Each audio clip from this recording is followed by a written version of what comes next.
The sound of water never stopped.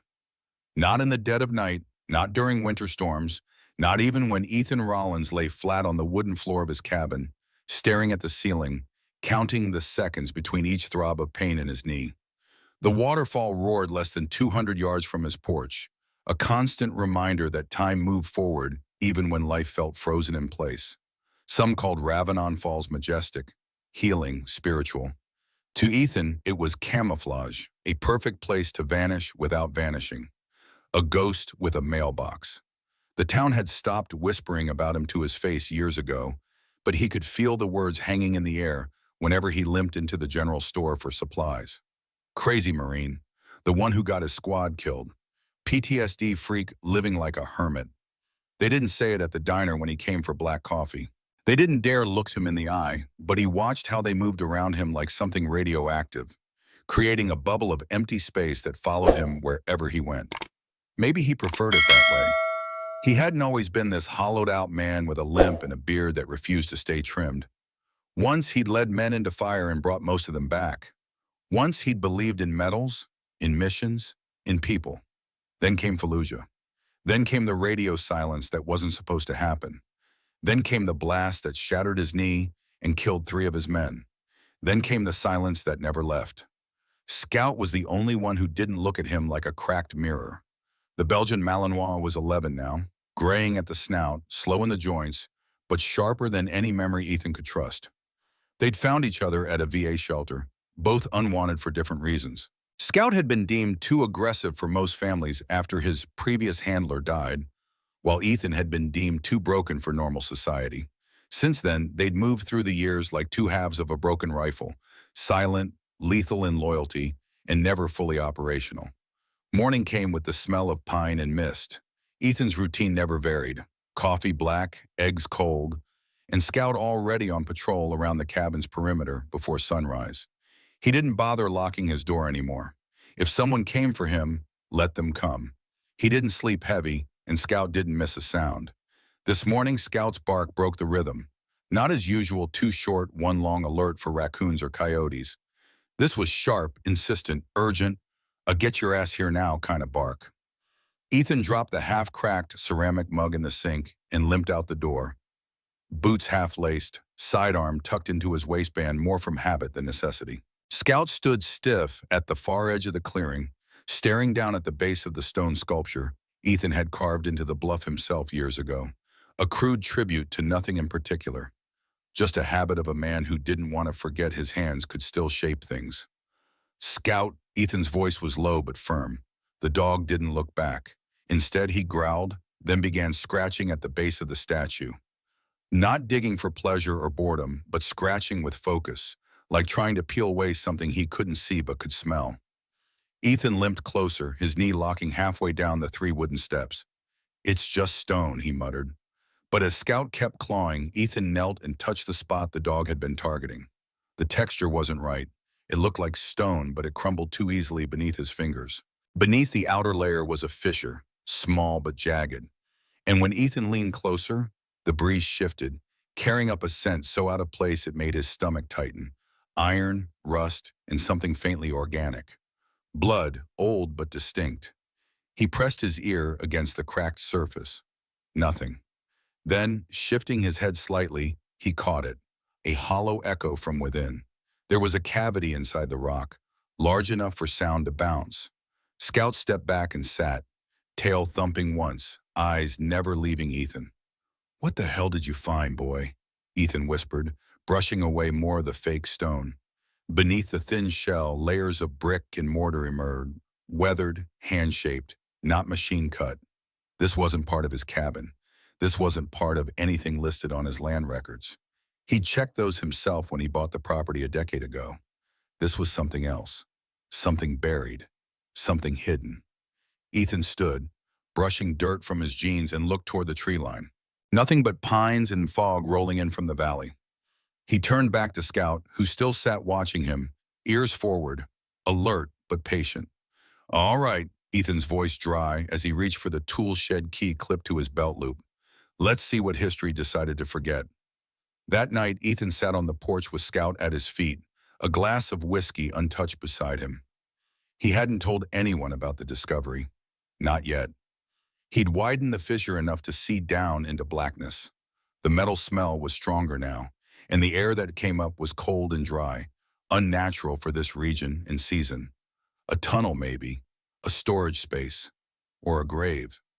He stared beyond the thundering falls. Somewhere behind that curtain of mist and rock, stories had been sealed off. Not for weather, not for time, but for silence. Scout nudged his boot and laid his head down with a soft whine. "Guess we're not done yet," Ethan whispered, his hand finding the warm fur behind the dog's ear. "Tomorrow we go deeper." The morning arrived gray and thick with mist, the kind that pressed against the lungs and made every sound feel muffled. The waterfall, usually sharp in its roar, now throbbed like a heartbeat beneath gauze. Ethan stood before the fractured base of the bluff sculpture, a pry bar in one hand, Scout at his side. The stone shell had given way the day before, revealing brick beneath, and now Ethan was determined to see it through. His breath fogged in the cold morning air as he inserted the edge of the tool into the fissure and pressed. The bricks cracked, flaked, then caved with a low groan like a held breath finally released. They tumbled forward, clanking down into the wet dirt. Dust rose, bitter and ancient. Behind the crumbled wall yawned a gap about shoulder width, leading into darkness. Ethan knelt beside it, Scout standing rigid, tail straight, ears pinned forward. "Stay," Ethan commanded. But Scout inched forward anyway, nose twitching at the strange scents wafting from the opening.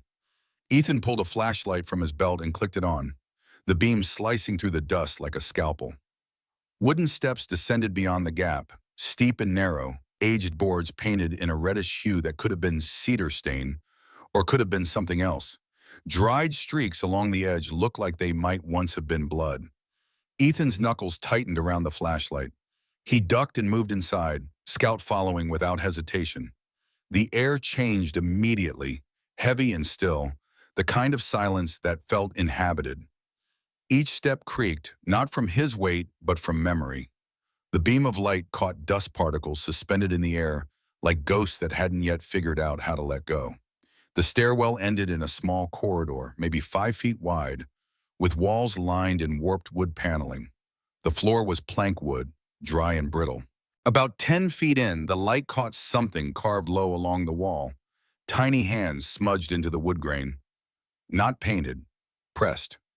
Children's handprints, uneven and trembling, some with fingernails clearly marked as if the hands had dragged. Names were etched beside them, not all legible. One said Tommy, another might have been Lena. They were scratched in desperation, some letters backward, some unfinished, as if the hands that made them had been pulled away mid-word. Ethan's pulse kicked up in his neck, and Scout gave a soft whine, then stopped at a corner where the hall turned abruptly. There, mounted crudely into the stone wall, was a rusted iron beam with a row of hooks. 7 of them, each bent in odd directions, each one stained dark at the tips. Shackles hung from 2 of the hooks, the chains twisted, one broken clean at the midpoint like it had been yanked too hard.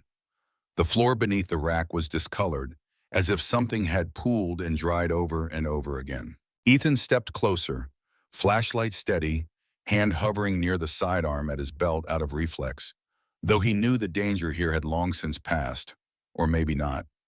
Above the rack, black streaks lined the stone in crude charcoal. A message rushed and jagged, slanted downward in uneven lines. 4 words that made his blood run cold. We screamed. No one came. Ethan stood still. He didn't breathe. The lettering trembled in the beam, not from motion but from the way it had been written. Hands shaking, perhaps bleeding. He imagined the moment someone pressed against cold stone, pleading, begging, and knowing even as they wrote that no one was coming. He blinked, swallowing down the knot that rose in his throat. "Jesus," he muttered, barely audible. Not a prayer, just a reaction. Scout stepped forward, sniffed the floor, then looked up at him with amber eyes that seemed to understand too much. Ethan crouched, running his hand lightly over the message, then over the stone below it. Faint grooves were still visible beneath the dirt. Not just writing, but scratch marks, as if someone had been dragged, as if someone had fought. As if this tunnel had once held lives, and not by choice. Further down the hall, the air grew colder. denser. Ethan moved slowly now, knees stiff, boots careful not to splinter the old boards. The corridor dipped again, revealing another chamber, larger, about the size of a small room, maybe 15 feet square. The floor here was raw dirt with remnants of wood beams collapsed into dust. In the far corner, a pile of old clothes, shredded and gray, lay against the wall as if someone had tried to build a nest. Above them, more markings, symbols, circles within circles, a star, and a set of initials. B.A. carved over and over again. Scout growled low in his throat, then backed up a step. Ethan didn't move. He stared at the initials, then at the handprints, then at the rusted hooks. This wasn't a storage tunnel. It wasn't a root cellar. It wasn't even just a holding place. It was something darker, something buried intentionally, something that had been built not to protect but to disappear.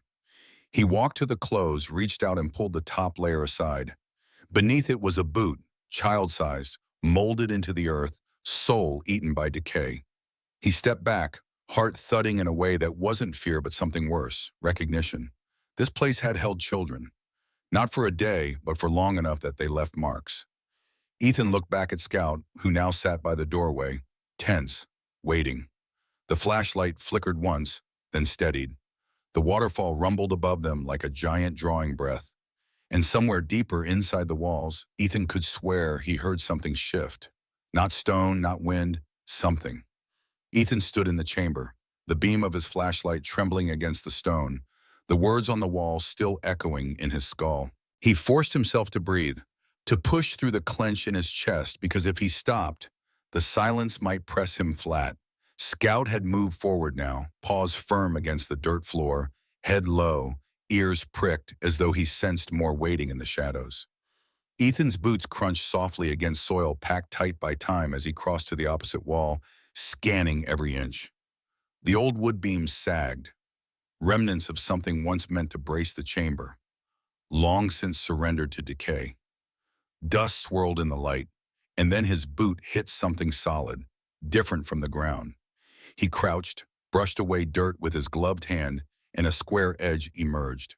Metal, thin, rust-eaten, about the size of a wallet. He pulled harder, and the earth released it with a reluctant groan.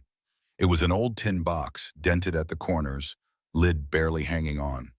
With a careful tug, it came open, and inside, wrapped in layers of brittle paper, were 7 laminated cards. Ethan pulled one free, wiped the surface clean.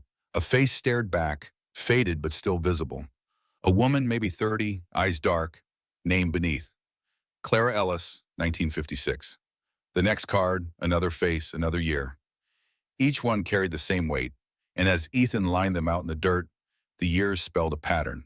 1956, 1961, 1968, 1973, 1977, 1980, 1982. 7 people, 7 names. He read them slowly, voice dry as if giving them back breath. Clara Ellis, Frank Hensley, Ruth Barker, Samuel Coates, Daniel Fry, Margaret Holt, Lewis Quinn. Scout shifted, tail brushing against the dirt, head tilted like he understood the gravity of what they'd found. Ethan's jaw tightened. He knew 2 of those names, not from history books, but from faded articles clipped to the back pages of Ravenon's tiny weekly paper. He remembered them because his father used to talk about them in hushed tones, stories that never made the front page. People who had spoken out about the land deals, who'd accused Ravenon Logging Company of falsifying surveys, of poisoning creeks, of forcing farmers into foreclosure. Each had vanished. No body, no trace, just missing. Officially presumed runaway or family dispute. No closure. Now their IDs lay in his palm, sealed underground with shackles and children's handprints. Jesus Christ, Ethan whispered. The words barely sound. He shoved the box into his pack and kept scanning. The chamber had more to give. He ran his flashlight along the lower seam of the wall, and there, wedged into a gap between 2 stones, was a corner of thick paper. He pried it loose, careful not to tear. It was a folded map, edges stiff and yellowed. He spread it slowly on the floor, the beam sweeping across lines drawn in ink. The paper was stamped in faded black letters across the top. Property of Ravenon Logging Company, restricted access by federal order, 1947. The faded seal beneath the stamp bore the insignia of the U.S. Army Corps of Engineers, confirming this was no local decree, but a federal designation tied to post-war land contracts. Ethan froze. He read it twice, 3 times. The paper crackled in his hands. Federal order, restricted access, 1947. That was 2 years after the war ended, when the government had been pouring contracts into private hands under the guise of rebuilding. He knew enough military history to recognize the implications. Ravanon Logging hadn't just been cutting trees. They'd been given authority by federal mandate to use the land however they saw fit. And this chamber, this tunnel, had been part of it. He traced the map with his finger. Sections of the forest marked off in bold lines, parcels labeled with numbers. And here at the base of the falls, a black square drawn like a warning. Beside it, small handwritten letters, holding facility. His throat went dristy. Scout growled suddenly, sharp and low, the kind of growl he hadn't made in years, back in the shelter when anyone tried to touch Ethan without warning. Ethan raised the light quickly, sweeping it across the chamber. Nothing moved. The air hung heavy, pressing against his skin, but something in his gut shifted. He tucked the map into his jacket, stood slowly, and ran his hand along the stones again. There were more scratches, faint, layered over years, names half-finished, a date etched clumsily, 1907, a child's drawing of a house, and beneath it, another phrase carved shallow, as if someone had been too weak to press hard. Tell them we were here. Ethan staggered back, heart slamming, the ID still clutched in his hand. 7 people, 7 years, 7 ghosts hidden beneath federal paper. And now, in the silence of the tunnel, the weight of it pressed harder than the stone overhead. Scout barked once, sharp, ears trained toward the next quarter. Ethan steadied himself, flashlight beams shaking across the rough walls, and knew there was more beyond this chamber. More than names and maps. He adjusted the strap on his pack, reaching down to scratch Scout's ear once, not for the dog's comfort, but for his own, then stepped forward, deeper into the dark, the sound of the falls now muffled into nothing but a memory overhead. Back in his cabin, Ethan spread the evidence across his kitchen table. The IDs formed a timeline that spanned nearly 3 decades, and as he researched each name online, a pattern emerged. Clara Ellis, environmental activist, who challenged Ravanon Logging's dumping practices in the local waterways. Frank Hensley, union organizer who tried to unionize loggers in 1961. Ruth Barker, local teacher who refused to sell her family farm for the company's expansion. Each one had a story.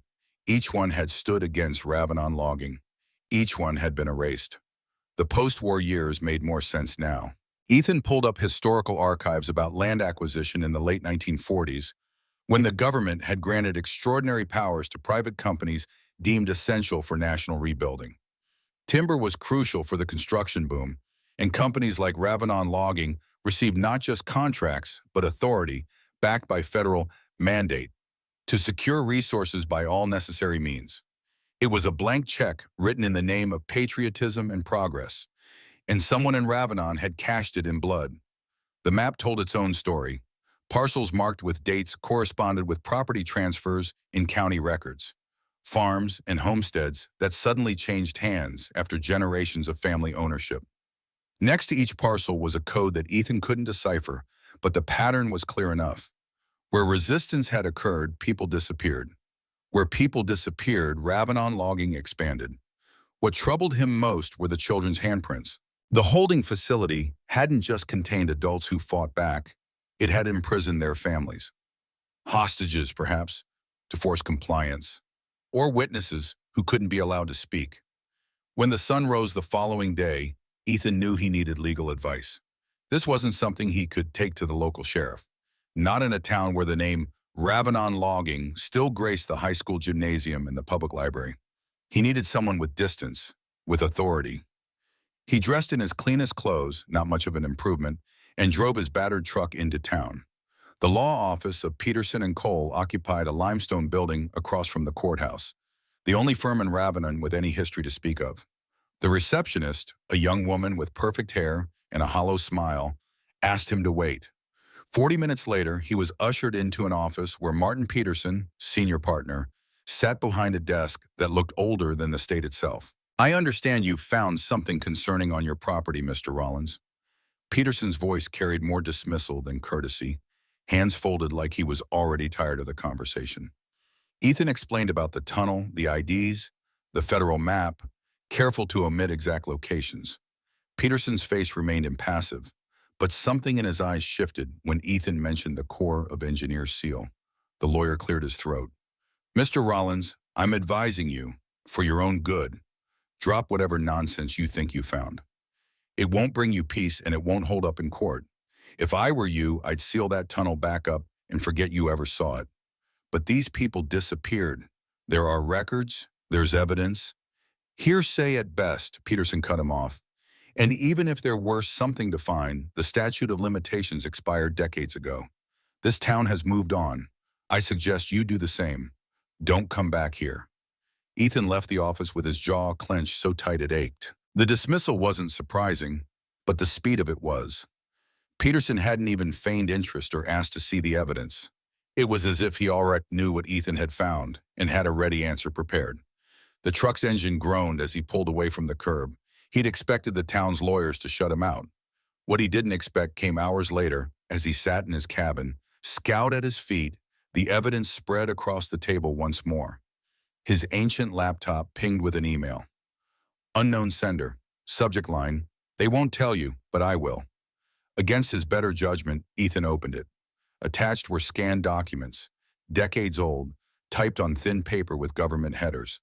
The first page read, Incident Report, Ravanon Logging Company, Fatality 1961. It described a sawmill accident, except the details didn't read like an accident at all. The blade that killed Henry Pike, a 43-year-old logger, had been tampered with, bolts loosened intentionally. Witness testimony was attached, but each witness had signed under duress, notes in the margins indicated. Another document detailed a landslide in 1973 that buried 3 homes. The report claimed natural causes, but the scans revealed internal memos showing Ravanon Logging had detonated charges uphill to clear space for a road. The memos included directives from executives. Ensure families accept relocation settlements. Control narrative at all costs. Ethan leaned back, the glow of the laptop flickering across his lined face. His throat felt raw. He scrolled to the last page and found a signature at the bottom. Judge William Harlan, 1977. Sealed, archived, buried. The email had no body text, no sender name, just the scans. Ethan shut the laptop, rubbed his temples. His father had warned him once, before the cancer took him, that Ravanon Logging was not just a company. They built this town, his father had said, and they'll bury anyone who questions it. Now Ethan had proof. But proof was only powerful if someone was willing to look at it. The next morning, he didn't even get to decide what to do with it. A sheriff's cruiser pulled up outside his cabin just as he finished his coffee. Scout was already on alert, growling low at the approaching tires. Sheriff Ray Callahan stepped out, tall, broad-shouldered, with a smile that never reached his eyes. He wore his badge like armor and carried himself like a man who'd never been told no. Ethan stepped onto the porch, arms crossed, body coiled with a soldier's caution. Morning, Rollins, Callahan said, voice smooth but sharp. Mind if we talk? It wasn't a question. Ethan said nothing, just waited. The sheriff stepped closer, boots crunching on frost. Word is you've been digging where you shouldn't, breaking into historical property, destroying structures that might belong to the Federal Registry. That's a crime, you know. Ethan's jaw tightened. That structure you're talking about isn't in any record. You know it, and I know it. Callahan smiled, thin and wolfish. Doesn't matter. The law is what we say it is. And right now, I'm saying you either hand over whatever you found, or I start paperwork to charge you with destruction of federal property. The sheriff tapped a folded notice from his pocket, a county-issued emergency protective order declaring the bluff a historical site, filed just days earlier. Paper armor twisted into a weapon. Scout barked sharply, teeth flashing, but Ethan raised a hand and the dog stilled. Ethan locked eyes with Callahan, saw the calculation there. The quiet threat. You think you can scare me into silence? Callahan's smile vanished. His tone dropped. I don't think. I know. This town tolerates you because you stay quiet. Start making noise and you'll learn real quick just how alone you are out here. He adjusted his hat, stepped back toward his cruiser. Think about it, Rollins. You've got no allies, just that mud of yours. And dogs don't testify in court. He left, tires spitting gravel. Ethan stood on the porch, Scout pressed against his leg, both of them watching the cruiser fade down the mountain road. The sheriff's words rang in his ears, heavy, deliberate, like a verdict already written. He clenched his fists, the weight of the old documents in his cabin now feeling hotter than fire, proof and danger bound together. He knew one thing. If Callahan had come this quickly, then someone else already knew what he had seen, and they would not stop at threats. 3 days passed with Ethan on constant alert. He slept in short bursts, kept the evidence packed in a waterproof bag, and maintained Scout on a closer patrol perimeter. The tunnel remained his secret, a wound in the earth that held answers to questions the town had stopped asking decades ago. On the third night, as mist rolled in thick from the valley, he sat on the porch with his rifle across his knees. Not that he expected a frontal assault. Men like Callahan worked in shadows, in paperwork, in the slow strangulation of legal threats. But the weight of the gun was reassuring, a tether to a time when threats were at least honest enough to show themselves. Scout laid his head on Ethan's boot, a silent communion between two beings who understood that loyalty sometimes meant standing guard in the dark. Ethan scratched behind the dog's ear, feeling the coarse gray hairs that had gradually replaced the sleek black coat of youth. The night sky stretched endless above the trees, stars piercing through gaps in the cloud cover like distant flares. Somewhere in this valley, people had screamed, and no one had come. Children had scratched their names into wood, hoping someone would remember them. Ethan would not forget. Not again. Not like Fallujah, where he'd been too slow, too cautious, where his hesitation had cost lives. This time the dead would have a voice. This time he would make sure someone listened. The emailed documents burned in his mind, fragments of official language masking atrocities. The landslide hadn't been natural. The sawmill death hadn't been an accident. Judge Harlan's signature on those cover-ups connected past to present. The grandfather of the current district attorney, the father of the town council president. Blood and power flowing through generations. Ethan traced mental lines between the names, the dates, the properties. Something larger than one company, one town, was at play. The federal seal on that map wasn't just bureaucracy, it was authorization. Someone high up had given Ravanon logging license to operate beyond the law in the name of national interest. And if that was true, then the enemies he faced weren't just local. They had connections that reached beyond county lines, perhaps all the way to Washington. That thought should have terrified him. Instead, it hardened his resolve. The bigger the lie, the more important the truth became. Scout's head suddenly lifted, ears perking forward. A low growl rumbled in the dog's chest, a warning vibration Ethan felt through his boot. Ethan tensed, hand tightening on the rifle, eyes scanning the tree line. Nothing moved in the darkness, but Scout's alert was never wrong. Then he heard it, a soft rustling beyond the clearing, too deliberate to be wind, too cautious to be wildlife. Someone was watching. Scout rose slowly, hackles raised, but Ethan placed a hand on his back. "Stay," he whispered. "Let them look. Let them worry." Whoever lurked in the shadows tonight was gathering information, assessing threat. Ethan wanted them to see him armed, alert, unafraid. Let them report back that the crazy Marine wasn't going to be intimidated. The minutes stretched long and taut. Eventually the rustling faded. Scout relaxed slightly but remained vigilant. Ethan never doubted someone had been there. In a town built on secrets, surveillance was as natural as breathing. This was only the beginning. They would come with offers next, or with more creative threats. Then, if he still didn't bend, they would come with force disguised as law. The playbook was old but effective. Ethan watched the mist swirl around the distant pines, thinking of the 7 IDs in his pack. 7 lives erased, 7 families left without answers, 7 threads in a tapestry of corruption that had smothered this valley for generations. He was just one broken man with a day, a cabin, and evidence no one wanted to see. But sometimes that was enough to tear open the darkness. Sometimes the truth needed just one voice, one witness, one person stubborn enough to stand when others knelt. The waterfall thundered in the distance, constant and indifferent. Ethan listened to its roar and thought of the souls it had swallowed, the secrets it had kept.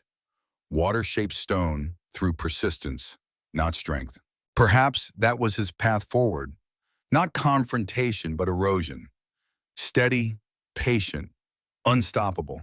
Scout settled back at his feet, a warm presence in the cold night.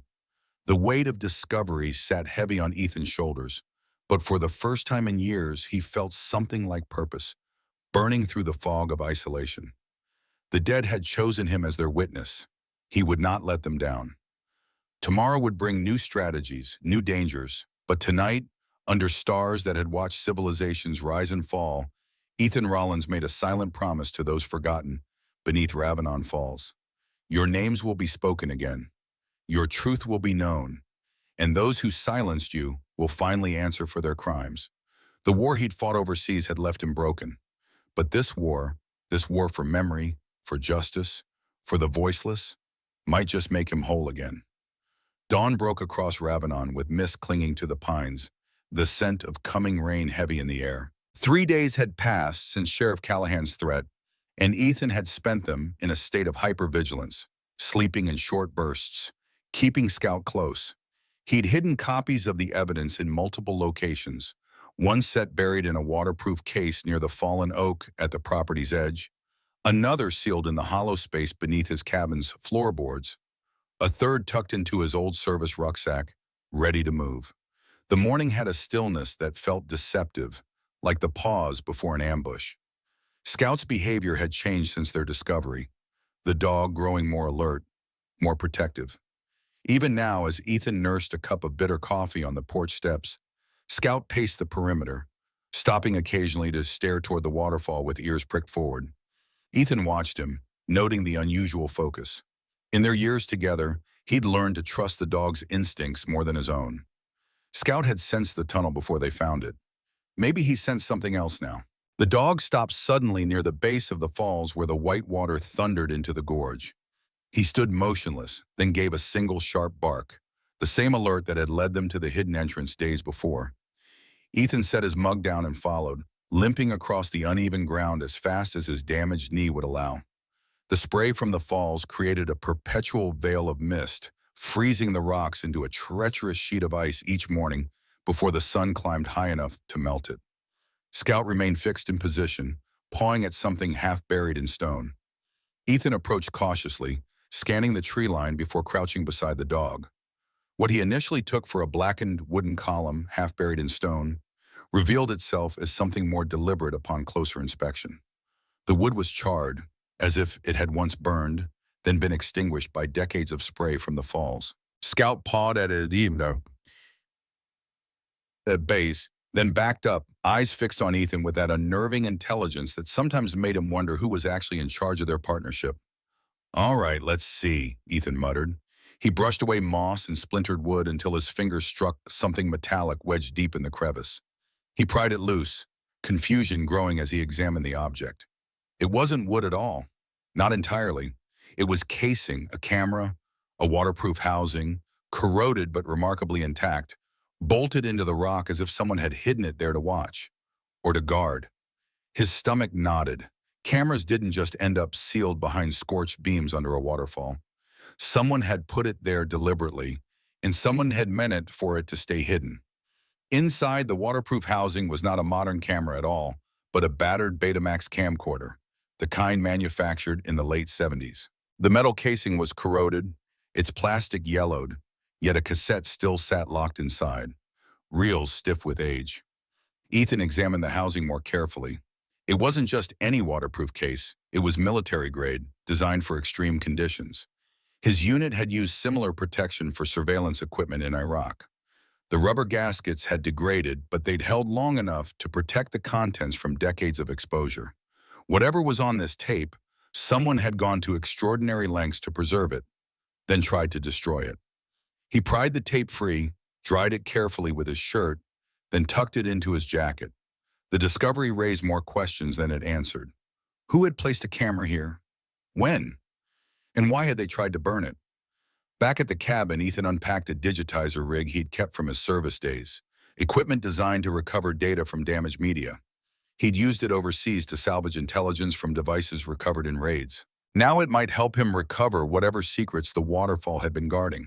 The process was painstaking. The tape had suffered from age and moisture despite its protection, the magnetic material deteriorating at the edges. After hours of careful work, adjustments, and silent curses, the laptop screen finally flickered to life. Grainy colors bled across the display, the sound muffled but present. The date stamp in the corner read August 19th, 1981. Ethan's pulse quickened as the first images appeared. The same tunnel entrance he'd discovered, but as it had looked over 40 years ago. The stone facade was intact then, disguising the entrance completely. Two men emerged from it, each carrying a heavy sack that seemed to weigh them down, forcing an awkward gait. The bags dripped a dark liquid, staining the ground, trailing into the water. Ethan leaned forward, heart hammering against his ribs. The men moved with practiced ease, swinging the sacks once, twice, before letting them fall into the churning, white water of Ravenon Falls. Blood washed out like ink, vanishing into the current. The camera's perspective didn't move. Whoever said it had done so to capture exactly this moment, to document a crime they knew would happen again. Ethan paused the video, rewound, and froze the frame as one of the men turned just enough to show his face. Weathered, sharp-jawed, with eyes that held the same cold assurance Ethan had seen on campaign posters and plaques in Town Hall. He whispered the name before he could stop himself, Joseph Redgrave. The camera caught the glint of a heavy signet ring on Redgrave's right hand, the same Redgrave crest displayed in photographs hanging in Town Hall. The jawline, the ring, the posture left no doubt. This was the grandfather of the current mayor, Daniel Redgrave, the patriarch of Ravenon's most powerful family. Ethan sat back, the chair legs scraping across floorboards. His pulse thundered in his ears. Scout whined, sensing his reaction. Ethan reached down and scratched the dog's head with trembling fingers. The second man in the video remained half-turned, his features less clear, but Ethan captured the still anyway, zooming in until the pixels blurred. He couldn't make a positive identification, but there was something familiar in the stance, the build. Whoever it was, he had been part of it. Together they had hauled those sacks, whatever was inside them, bodies, remains, evidence, and erased them under the roar of water. Ethan played the video again, forcing himself to watch every second, to burn it into memory. Because once something like this was seen, it could never be unseen. The bags, the blood, the face of Joseph Redgrave. History carved into grainy footage no one had meant to survive. He copied the file onto 3 different drives, tucked one into his jacket pocket, another into the box where Scout's food came in, and left the last in the laptop. He knew what this meant. It wasn't just about missing townspeople anymore. This was family legacy, stitched into the very fabric of Ravenon's power structure. The Redgraves had ruled this town for nearly a century through money, logging, politics. And now Ethan had in his hands proof that the foundation of that dynasty had been built on blood. Scout stirred, ears pricking toward the door as though he'd heard something outside. Ethan shut the laptop, heart still racing, and felt the weight of the flash drive in his pocket. It burned like a brand against his chest. The night was colder than usual, a brittle kind of cold that worked through wood and bone alike. Ethan had stayed awake long after midnight, the video file still replaying in his head, every grainy image etched like fire. Joseph Redgrave dumping sacks of bloodied evidence into Ravenon Falls was now more than just proof. It was a curse he couldn't put back in the box. Scout lay by the hearth, ribs rising and falling slow, but his ears twitched with each shift of the wind outside. Ethan stared at the flash drive on the table, the glow of the fire painting it like an ember. His gut told him he was sitting on borrowed time. He finally drifted into uneasy sleep, the kind of shallow rest where every shadow might still be a threat. The first sound he heard wasn't breaking glass or footsteps. It was Scout's howl, a piercing, urgent sound that tore through the night like a siren. Ethan bolted upright as the smell hit him. Smoke, acrid and thick, bleeding through the cabin seams. He lunged from bed, coughing, eyes stinging. Scout was at the door, paws slamming against it, howling again, demanding Ethan move. Flames licked under the window frame, spreading fast, the old timber cabin hissing as if it had been waiting decades to burn. Ethan grabbed his pack, shoved the flash drive into it, and staggered toward the door. The second he reached for the latch, the door shuddered from an impact. Not fire, a strike. Scout snarled, then let out a sharp yelp that froze Ethan's blood. He threw the door open, just in time to see a dark figure swinging a shovel. It connected with Scout's side, the crack of bone sharp and sickening. Scout went down hard, a sound between a growl and a gasp ripping from his throat. Ethan roared, grabbed the attacker by the collar, and slammed him against the doorframe. The man shoved back, face hidden beneath a ski mask, the stink of accelerant heavy on his clothes. Before Ethan could land another blow, the man twisted free, sprinted into the darkness, and vanished into the trees, leaving only the hiss of kerosene and the roar of flames behind. Ethan dropped to his knees beside Scout. The dog's breathing was ragged, shallow, his flank already swelling. Ethan pressed trembling hands against his fur, whispering hoarse words. "Stay with me, boy. Just stay." The fire surged, smoke filling his lungs. He scooped Scout into his arms, muscles screaming as he carried 80 pounds of injured loyalty out the door. The night outside glared red, firelight reflecting off the trees like the whole forest had turned into an execution ground. Ethan stumbled down the slope. Scout pressed to his chest, coughing, blinded by heat. When he reached the tree line, he paused, gasping for air. And that's when he saw it. On the bark of the massive oak that loomed just beyond his cabin clearing, a fresh mark glistened in the firelight, a crude X painted in wet, dark red blood. Later, under the faint beam of his flashlight, Ethan noticed the texture, thicker than paint, fresh enough to smear. He couldn't tell if it was human or animal, but the stink of copper said the message was real enough. It hadn't been there before. The mark bled down the grooves of the bark like a wound. Ethan's chest clenched. He knew what it meant. That oak had history. It had been mentioned in whispers and scraps of testimony in the missing person reports he'd dug through. People spoke of a hanging tree used long ago on company land to silence dissenters, though no official record survived. Standing there now, Ethan realized the mark wasn't just a warning. It was a declaration. They were reminding him of where people went when they spoke too loudly. They were tying his life to every name he'd found in the tunnel. He tightened his grip on Scout, who whimpered, then pressed his muzzle against Ethan's chest as if anchoring him to the present. Ethan staggered further from the blaze, each breath a ragged cut through his lungs. He looked back once, the cabin fully engulfed, flames tearing through the roof with a roar that drowned even the waterfall. His home was gone. Every trace of the life he'd tried to build, every reminder of his late father, every piece of quiet he'd carved for himself, turned to ash in minutes. But he still had what mattered: Scout, the evidence, and a will hardened by fire. Scout stirred weakly in his arms, his breath uneven. "Hold on," Ethan whispered, forcing his legs forward, his body moving on muscle memory from war zones. "Carry the wounded. Get them out. Don't stop." The fire cast long shadows across the clearing, and the red X on the oak glared through the smoke, seared into Ethan's mind as much as the burns on his arms. He didn't need to be told twice. They weren't just threatening him now. They were hunting him.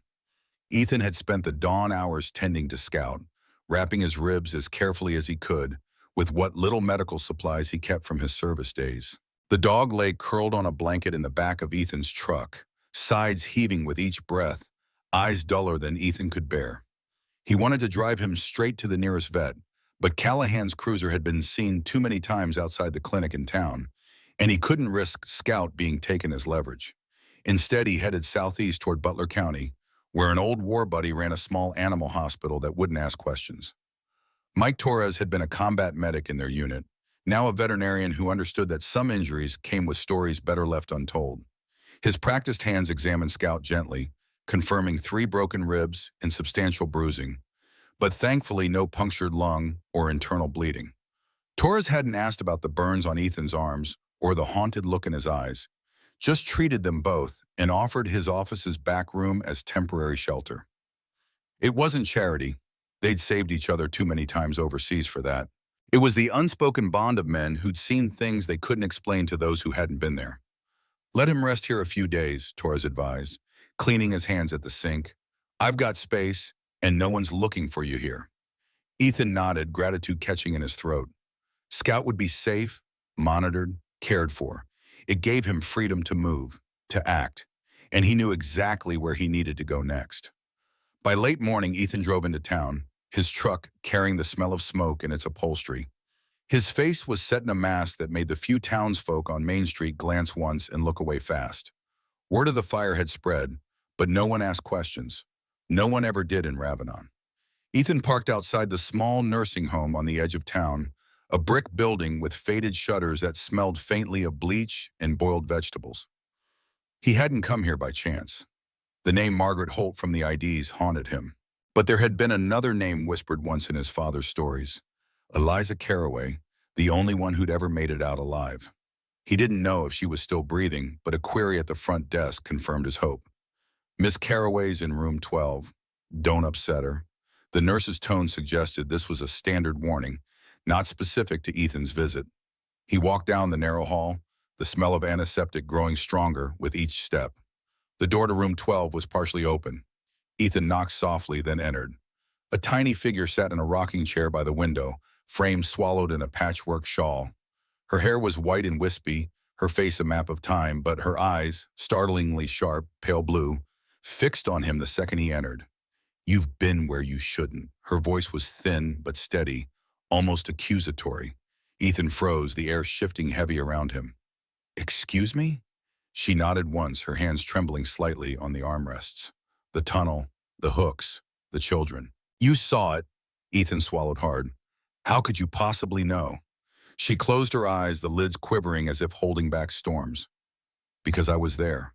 I was 17 when they took me. The words hit Ethan like a physical blow. He stepped closer, lowering himself onto the edge of the bed across from her chair. Eliza's gaze drifted to the window, then back to him, as if assessing whether he was worthy of her story. I heard they burned you out last night. News travels fast here, even to those they think have forgotten. Her fingers brushed her lips absently, as though remembering a sensation. When they shackled us, I passed out. I thought I'd never wake, but then something wet touched my hand. A tongue, gentle, insistent. A dog had slipped into the chamber somehow. He licked the blood from my wrist, kept me awake, kept me alive long enough to hear the shift change and slip free. Her eyes filled with tears that didn't fall. If it hadn't been for that dog, I'd be bones under that waterfall. Ethan's throat tightened, words caught somewhere between disbelief and reverence. He crouched down so his eyes met hers. You're saying there's been more than one? That this has happened before? She nodded, slow and deliberate. Ravanon logging didn't just steal land. They stole lives. They called it transfer. We called it hell. Your cabin by the falls. All of it was their holding site, a place for anyone who refused to sell. I saw farmers, mothers, even children dragged through those tunnels. They broke us with fear, then with silence. And if silence failed, they buried us where no one would look. Her voice cracked, but she pressed on. They told me no one would believe me if I ever spoke. They were right.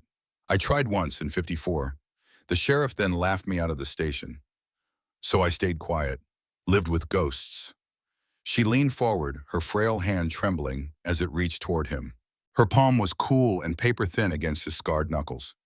And now here you are. And they'll try to make you disappear too.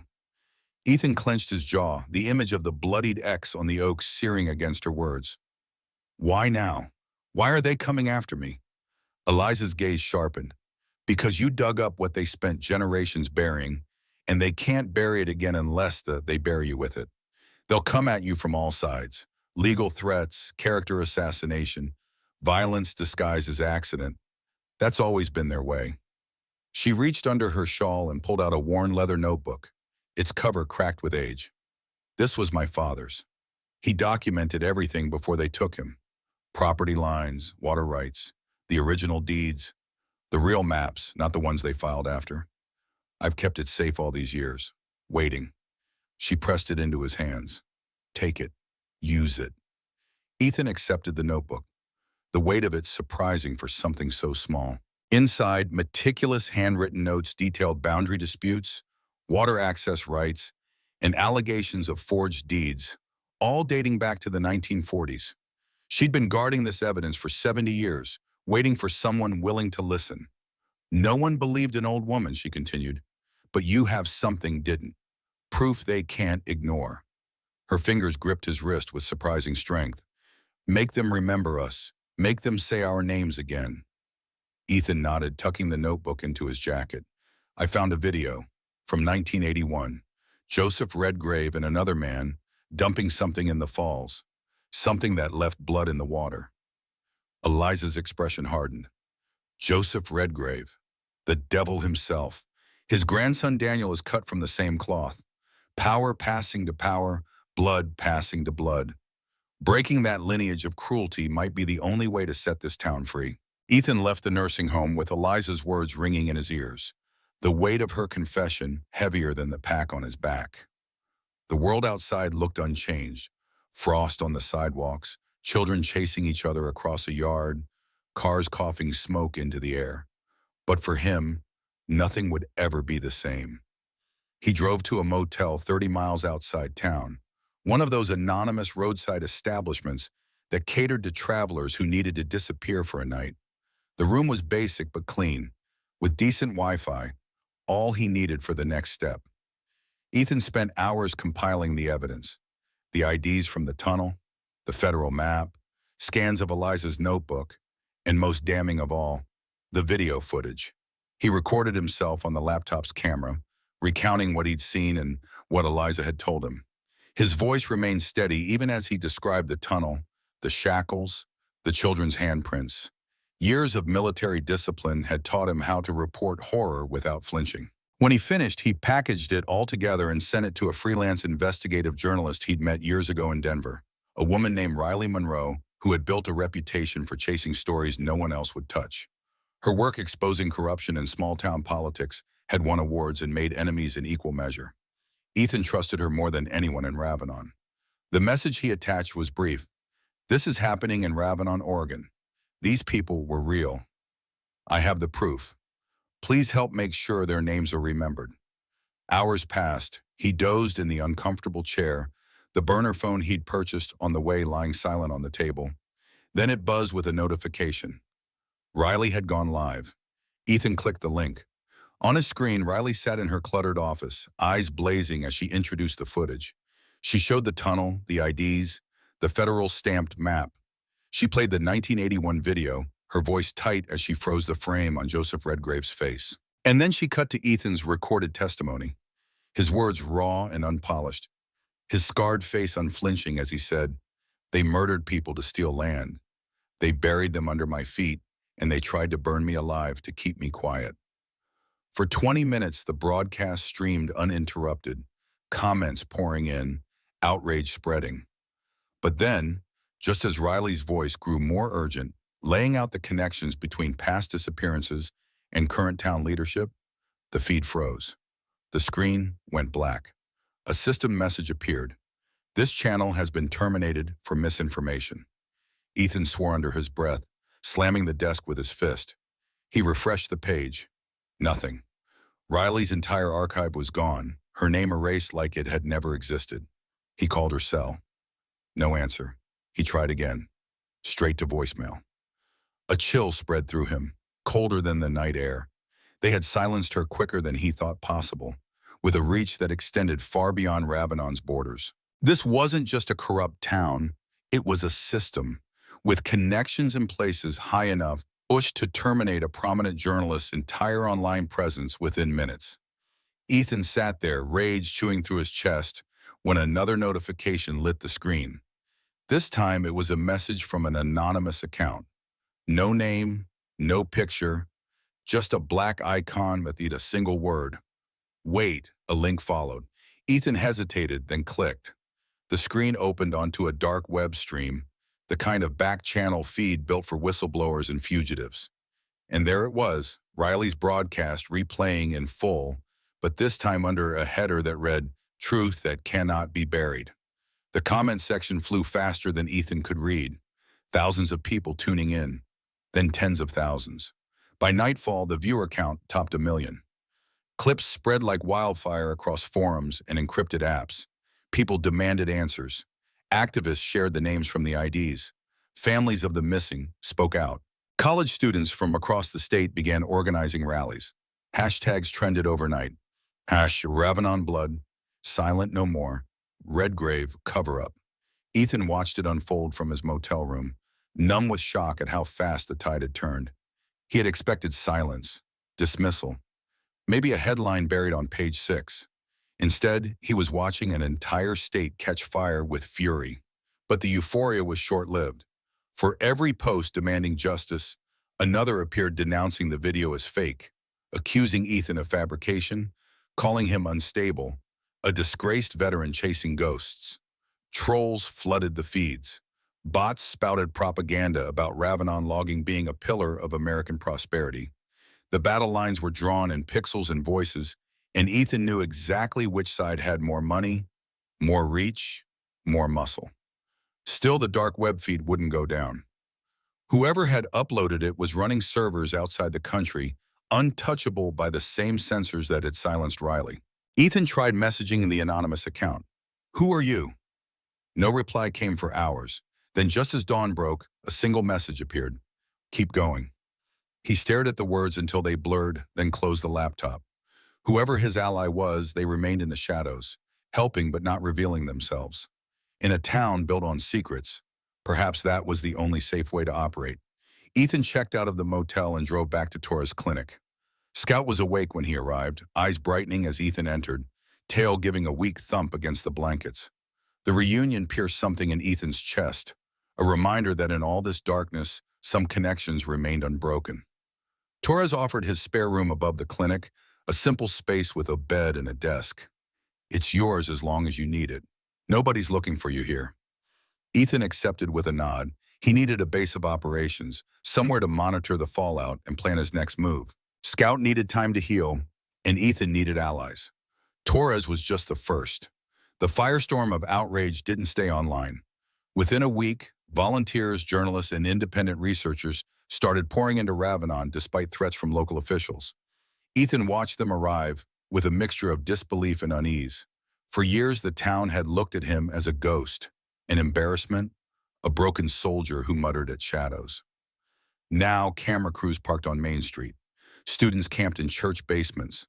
Professors from state universities requested access to the site under the falls. Sheriff Callahan tried to shut it down, stationing deputies at the tree line, but every move he made only deepened suspicion. His press conferences dismissing conspiracy theories were cut with clips of the tunnel, the shackles, the blood-stained hooks. The mayor's office issued statements about disgruntled individuals seeking attention and unsubstantiated claims, but they rang hollow against the physical evidence emerging daily. Each denial seemed to fuel more interest, more scrutiny.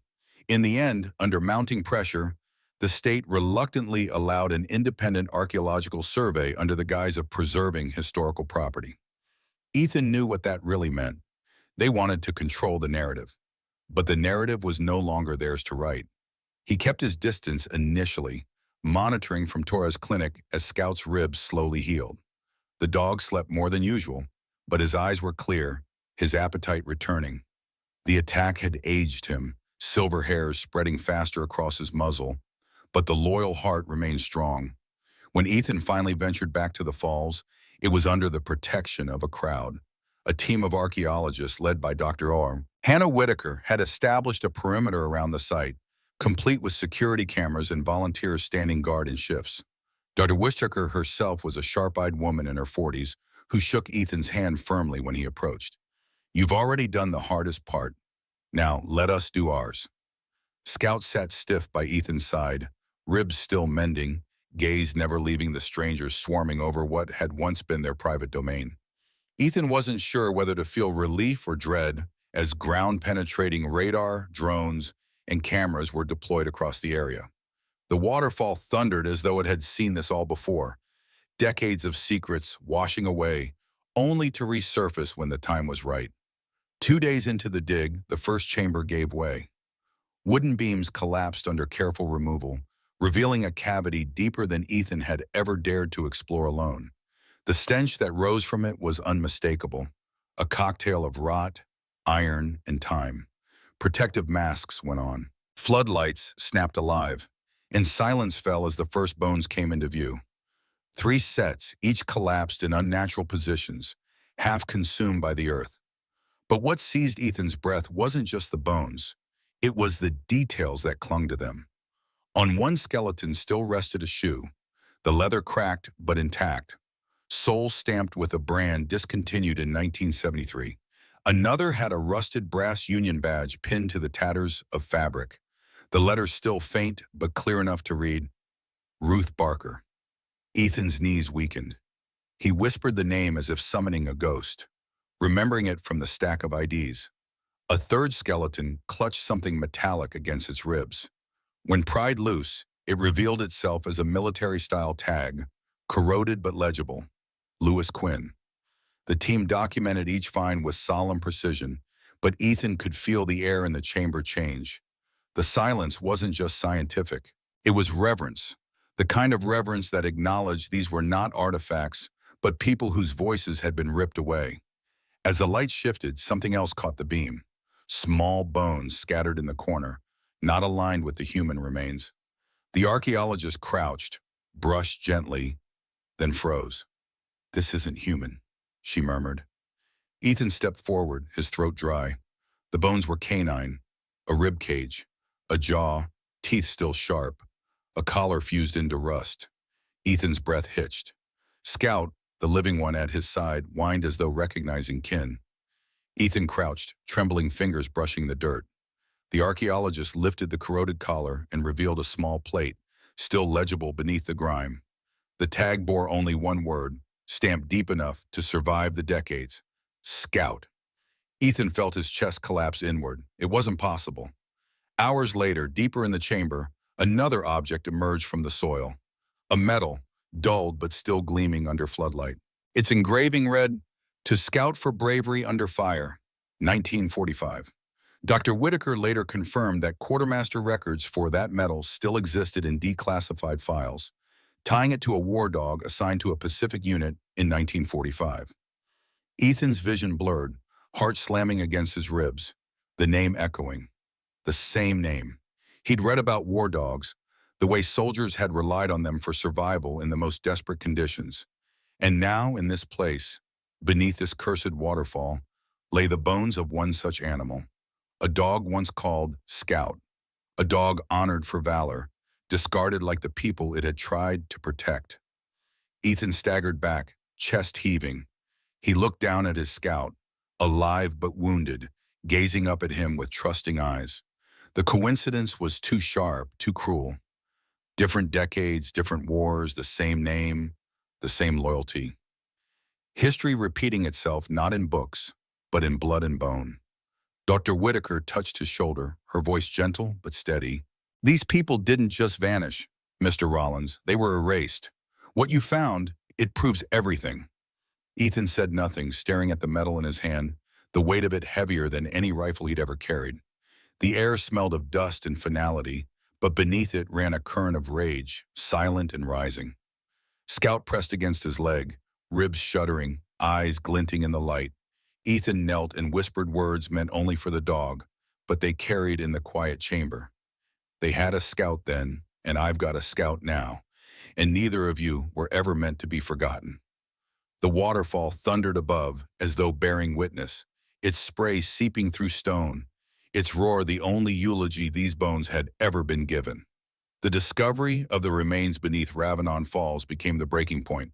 Within 48 hours, satellite trucks and state officials crowded the valley, their tents and equipment turning Ethan's quiet exile into a battlefield of microphones and subpoenas. The images circulated nationally: rusted shackles, children's handprints etched into stone, and the bones of both humans and a war dog. It was no longer rumor or folklore. It was evidence, undeniable and damning. Ethan stood back from the press line, Scout pressed against his leg, ribs still bound, while Dr. Whitaker's team released preliminary findings. Her voice carried over the hum of cameras. We have confirmed this site was used unlawfully for the detention and likely execution of civilians between 1947 and 1982. The documents recovered, paired with physical remains, connect directly to Ravanon Logging Company and, by extension, municipal authorities who sanctioned their actions. The governor's office announced a special investigation that same evening. By dawn, the words "crimes of land" and "silence" were on every broadcast. Sheriff Callahan was the first to fall, led from his office in handcuffs as reporters shouted questions he didn't answer. His smug mask was gone, his eyes small and cornered like an animal that suddenly realizes the trap has sprung. Hours later, Mayor Daniel Redgrave gave a defiant speech denying everything. But his words were drowned out when the footage of his grandfather dumping sacks of blood-soaked evidence played side by side with his own face on split screens across the country. The family resemblance was striking. The same jaw, the same cold eyes, the same signet ring glinting on his right hand. Within a week, he too was indicted, along with two councilmen who had signed false land transfer papers in the 1970s. 4 men in power, stripped bare. Their names now linked not to progress or prosperity, but to murder and cover-up. The Redgrave dynasty, built on bones, was crumbling before the town's eyes. Anonymous leaks continued.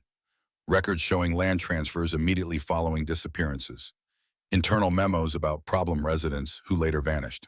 A web of corruption spanning generations, connecting Ravanon logging to law enforcement, local government, even federal agencies that had turned blind eyes in the name of timber production deemed vital to national interests. Ethan watched the news unfold, not with triumph, but with a heaviness he couldn't shake. Justice, at least on paper, was moving, but it had taken decades. Too many years of silence, too many lives lost, too many voices buried beneath the roar of water. He returned to Torres's clinic each night, where Scout waited, improving slowly but visibly weaker than before the attack.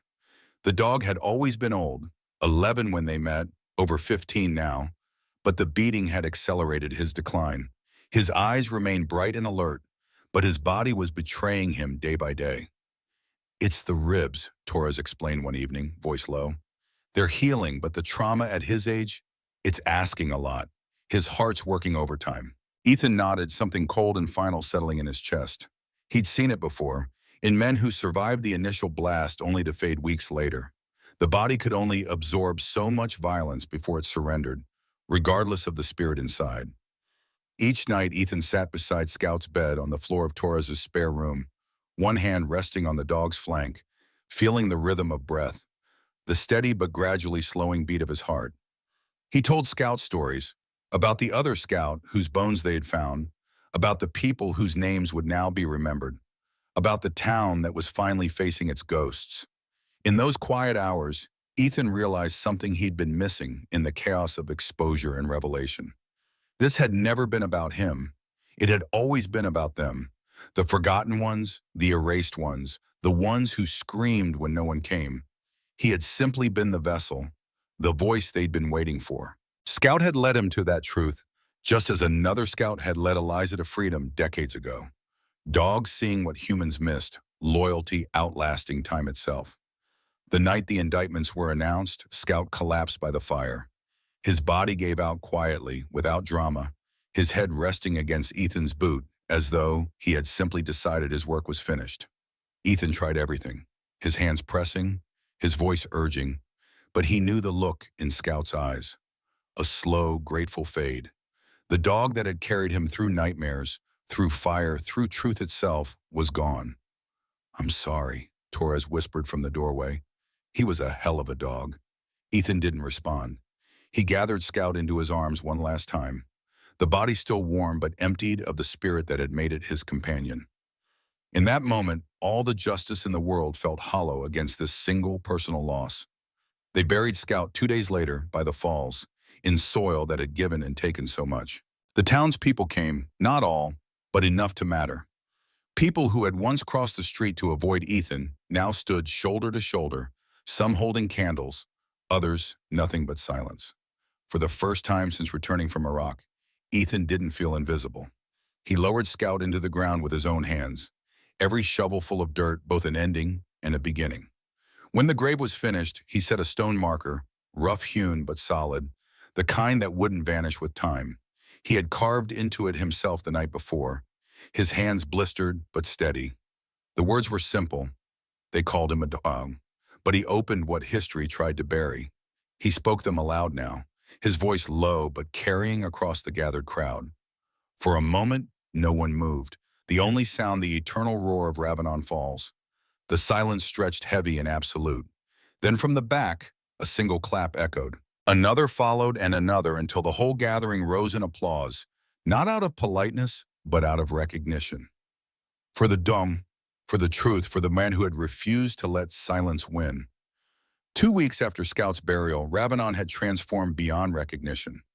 State police had established a command center in the vacant hardware store on Main Street. Forensic teams worked round the clock at the falls, carefully excavating chambers that extended deeper than anyone had imagined. Each day brought new discoveries, more remains, more evidence, more connections between the dead and those who still wielded power. The applause at Scout's funeral still echoed in Ethan's mind as he drove through town. For the first time since returning from Iraq, he wasn't invisible to these people. But recognition brought responsibilities he hadn't sought, becoming the reluctant center of a storm he'd only meant to witness. Dr. Hannah Whitaker's preliminary report confirmed what Ethan had uncovered. The tunnel system had served as a detention facility from approximately 1947 to 1982, holding an estimated 20 to 30 individuals. Carbon dating and forensic analysis matched several sets of remains to the missing persons in the laminated IDs. Most damning were the military-grade shackles, the structural reinforcements, and the careful concealment of the entrance. This was no makeshift operation, but a deliberately designed facility, maintained for decades, then methodically hidden when its usefulness ended. The state attorney general appointed a special prosecutor. Grand juries convened. Subpoenas landed on desks of town officials, former Ravenon logging executives, and federal agencies that had overseen timber contracts during the post-war boom. Ethan watched from a careful distance. He'd given his sworn testimony, handed over all evidence, identified locations, and then stepped back. This phase of justice belonged to the living victims, families who'd been told their loved ones had simply run away, children who'd grown up with holes in their family trees, elders like Eliza who'd carried the truth alone for decades. He found temporary housing in a cabin owned by one of Torres's clients, a retired teacher who spent winters in Arizona. It sat on the opposite side of town from his burned home with no view of the falls. The silence felt strange after years of constant water sound, but he was adapting, learning to hear the world without that perpetual roar. Each morning he woke reaching for Scout, the phantom presence strong enough to jolt him fully awake. The absence hit anew daily. Grief was nothing unfamiliar. He'd lost men under his command, lost his father to cancer, lost parts of himself in Fallujah, but this cut differently. Scout had been his constant, the one being who'd seen him at his worst and stayed anyway. A month after the funeral, his phone rang. The burner he'd purchased still his only connection to the outside world. The voice belonged to Riley Monroe, the journalist who'd first broken the story before her channel was taken down. "I'm back online," she began without preamble. "Whoever tried to bury the story couldn't keep me off the air for long. My legal team is filing suit against the platform for wrongful termination. But that's not why I'm calling. I need to talk to you about what we found in the Army Corps of Engineers archives. They met at a diner halfway between Ravenon and Portland, neutral ground where neither was likely to be recognized. Riley looked different in person, smaller, sharper, with eyes that missed nothing, and a notebook already open before she sat down. The Corps sealed most of their records from that period," she explained, sliding a folder across the table. "But my team found a gap in the classification. Someone forgot to redact a series of internal memos about specialized detention facilities authorized under Executive Order 9547. Ethan flipped through the documents, military language jumping out at him. Words like containment, extraction, and denial operations. Cold War terminology for very dark operations. "We always thought this was just about timber rights and land grabs," Riley continued, her coffee untouched. "It was bigger. The government was using private companies as cover for political detentions during the Red Scare.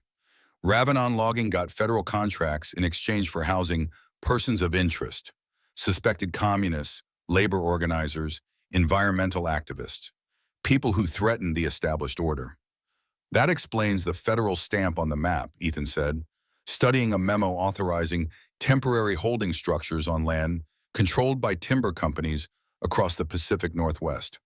But some of those people were just farmers who wouldn't sell their land. Children even. Riley's expression hardened. Mission creep. Once Ravanon Logging realized they had federal protection to detain people without consequences, they expanded the operation to serve their business interests. The government looked the other way because they needed the timber. Symbiotic corruption. She tapped the folder. These memos prove federal complicity. Not just the town, not just the company. This goes all the way up, or at least it did. The implications hung in the diner's stale air. This wasn't just a local crime, but systemic, sanctioned at the highest levels, with roots that reached into the present day. I'm testifying before a congressional committee next month, Riley said. These documents will be entered into the record. Your name will come up. You're the one who found the physical evidence that makes these paper trails matter. Are you ready for that level of exposure? Ethan considered the question. He'd been a ghost in Ravanon for so long, defined by what he'd lost rather than what he'd found. Now his name would be linked forever to this case, to these revelations. There would be no going back to anonymity. The dead deserve witnesses, he said finally. I can handle the rest. Riley nodded, satisfaction flickering across her features. She'd been right to trust him with the story. Not everyone would have carried it through when the threats began. There's something else, she added, pulling a final document from her bag. This was found in Joseph Redgraves' personal files when they searched his grandson's home. It's a list of names, people they were watching, people they considered threats. Ethan scanned the yellowed paper. 37 names neatly typed, each with a date beside it. Some he recognized from the IDs in the tunnel. Others were unfamiliar. But the final entry made his blood run cold. John Rollins, 1984. Marked deferred. John Rollins, his father. The memory surfaced like a bubble breaking through dark water. His father arguing with men in suits at their kitchen table. Talk of water rights, creek access, strange chemical smells downstream from the logging operation. He must have been 7 or 8, watching through the cracked door as his father refused to sign something. They had been watching his family, planning his father's disappearance. The only reason it hadn't happened was the cancer that took him in 1980. Deferred became unnecessary when nature did their work for them. Ethan closed the folder, his hands steady despite the tremor in his chest. So this was never random. I was marked before I ever found that tunnel. The ghost of your father was enough to put you on their radar, Riley confirmed. When you bought that cabin by the falls, land nobody else would touch because of the accidents that kept happening there, they started watching you more closely. Sheriff Callahan's files show increased surveillance on your property starting around 2017. Ethan absorbed this information with a soldier's detachment. It explained the town's reaction to him from the beginning. Not just a broken veteran, but the son of a man who'd almost joined the disappeared. What he couldn't explain was why he'd been drawn to that specific piece of land when he returned from Iraq. Something about the roar of the falls, the isolation, the feeling of being simultaneously hidden and exposed. Had some part of him sensed what lay beneath the stone? Had he been unconsciously finishing what his father had started? Does it matter? Riley asked, reading his expression. You found it. You did what no one else had the courage to do for 70 years. The why is less important than what happens next. She was right. Motivation was a luxury compared to action. Keep these safe, Ethan said, sliding the folder back across the table. Make sure they see the light. Before they parted, Riley handed him a business card with a number scrawled on the back. Your anonymous helper, the one who kept the broadcast going after my channel went down. He wants to meet you. Says he has more.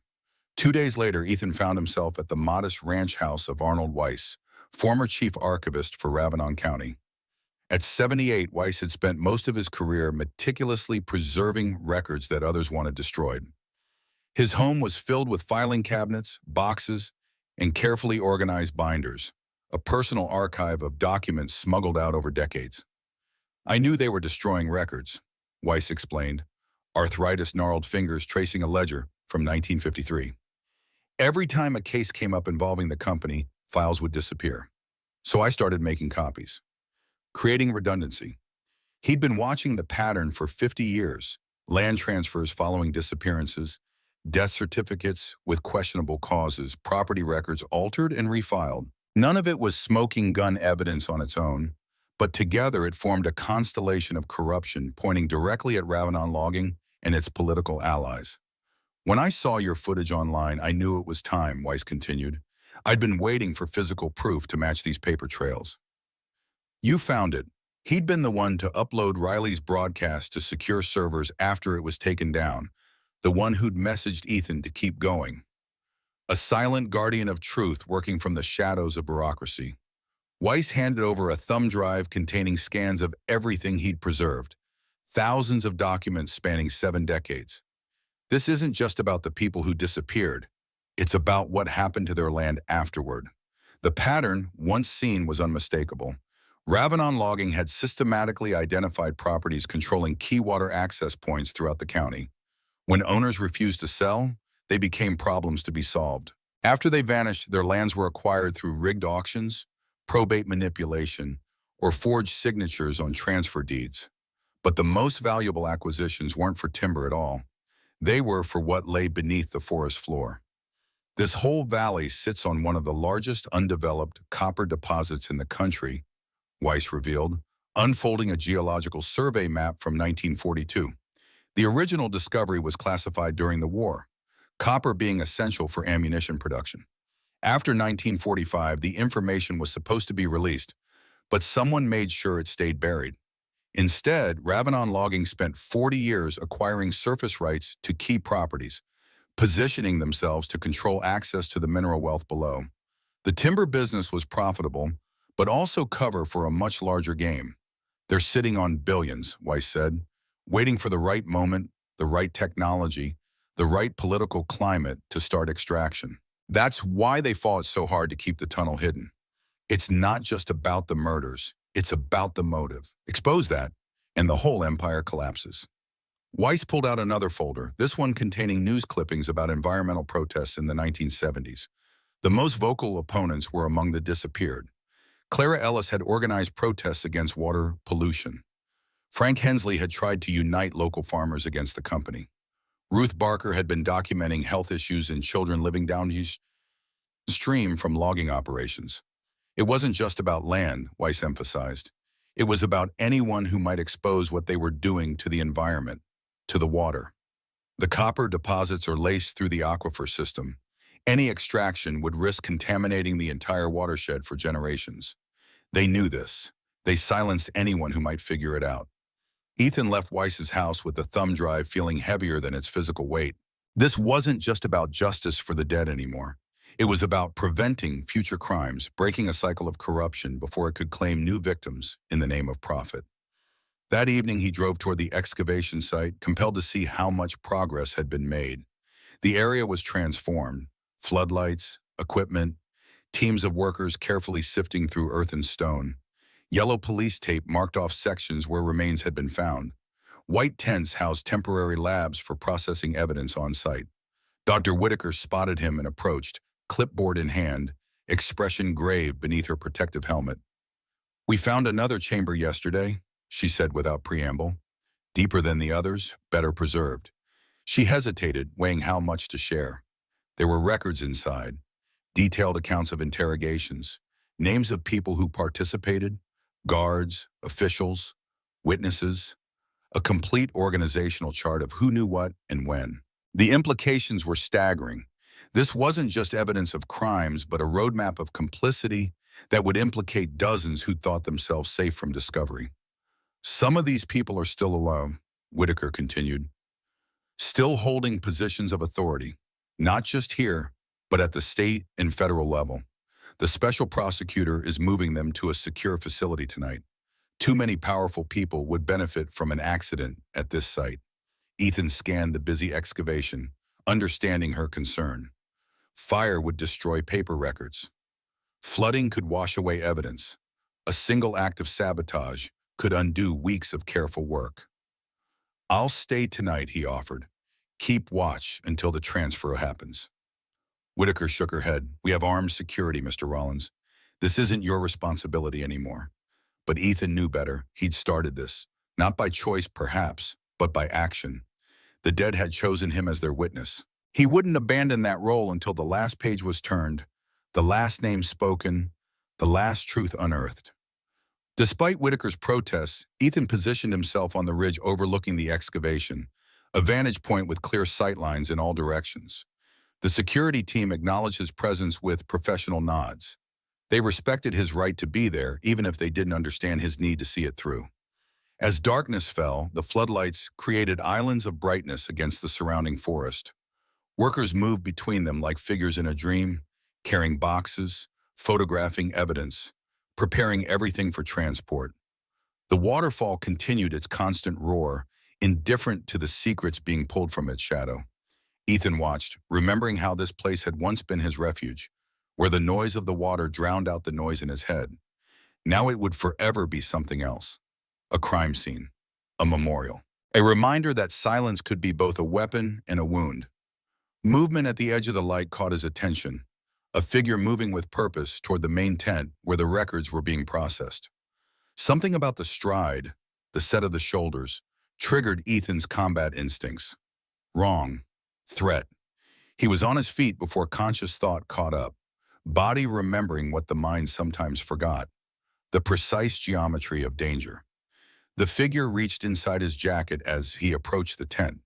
No security personnel had noticed, focused on the perimeter rather than authorized workers within it. Ethan closed the distance in seconds. The man had just withdrawn something from his jacket when Ethan hit him from behind, driving him to the ground with a force that knocked the air from both of them. A canister rolled from the man's hand, not a gun as Ethan had feared, but something potentially more destructive. A chemical incendiary device designed to burn hot enough to reduce paper to ash in seconds. The security team converged, alerted by the commotion.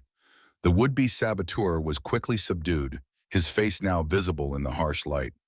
Ethan recognized him, a clerk from the county assessor's office, unremarkable in every way except for his presence here with destruction in mind. "Just following orders," the man mumbled as they led him away. Always just following orders, the defense of small men throughout history, the abdication of moral responsibility in the face of authority. Ethan had heard it in Iraq from local officials who facilitated insurgent movements they claimed to oppose. He'd heard it in the mess halls from soldiers who carried out questionable orders because questioning felt harder than compliance. When the security team searched the suspect's vehicle, they found more incendiary devices and a burner phone with text messages revealing a coordinated effort. 2 more men were apprehended approaching the site from different directions. Their phones contained the same messages, specific instructions for when and how to destroy the evidence, with promises of payment from unnamed sources. Dr. Whitaker approached Ethan after the security sweep concluded. "How did you know?" she asked. Ethan shrugged. He'd known because his body had recognized danger before his mind could name it. The hypervigilance that had made civilian life so difficult now serving a purpose beyond his personal survival. When you've seen enough people planning to do harm, you start to recognize the shape of it, he said simply. She studied him with new understanding. "We've been focused so much on the historical crimes that we nearly missed the present danger. These records, they implicate people who still have resources, influence, people who believe they're entitled to make problems disappear." "Just like they've always done," Ethan replied. "Only difference is, this time we were watching." The attempted sabotage accelerated the investigation. State officials, now convinced of ongoing obstruction efforts, authorized additional resources. Federal agencies, initially reluctant to acknowledge their historical role in the detentions, sent teams to assist with document analysis and witness protection.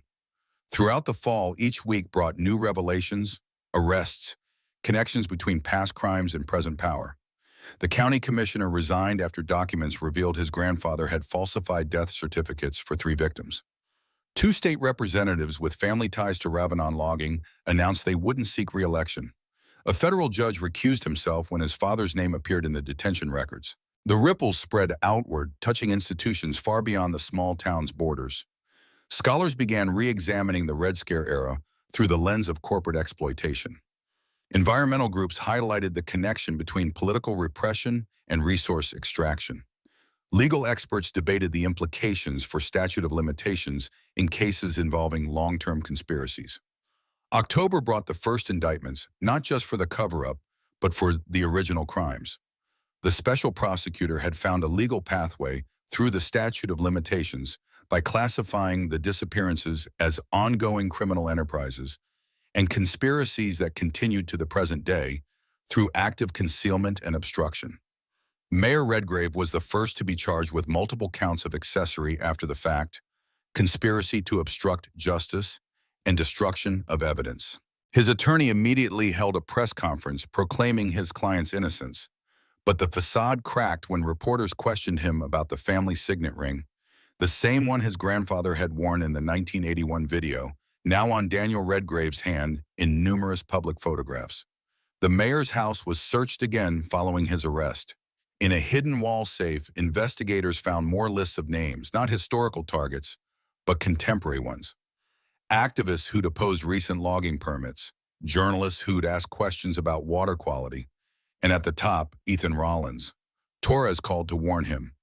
They were planning something more permanent than burning your cabin, he said. They had detailed notes on your routines, your vulnerabilities. They were watching for the right moment.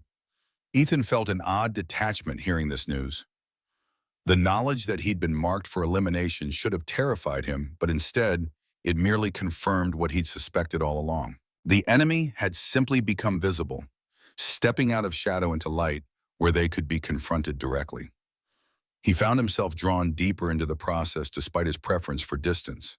His military experience with security protocols and chain of custody procedures made him valuable to the task force. His first-hand knowledge provided context that outside investigators lacked. Most importantly, his connection with Eliza Caraway and other elderly residents created a bridge between official investigation and community memory. These witnesses, long silenced by fear and disbelief, found in Ethan someone who had already proven his willingness to listen when others wouldn't. 6 weeks after Scout's death, Ethan visited Eliza at the nursing home. She seemed smaller than before, as if telling her story had diminished her physically while strengthening her spirit. They're talking about building a memorial, he told her, seated in the chair across from her rocker, at the falls, for everyone who disappeared. Eliza's hands trembled as they always did, but her gaze remained steady. Will they use their names, all of them? Every single one, Ethan promised. They've identified 17 so far, working on the others. She nodded, satisfaction settling into the deep lines of her face. Then it was worth it. The waiting, the not being believed. She looked toward the window, where autumn light painted the hills in fading gold. I won't see it finished, but I'll know it's coming. Ethan understood. At 85, Eliza had already outlived most of her generation.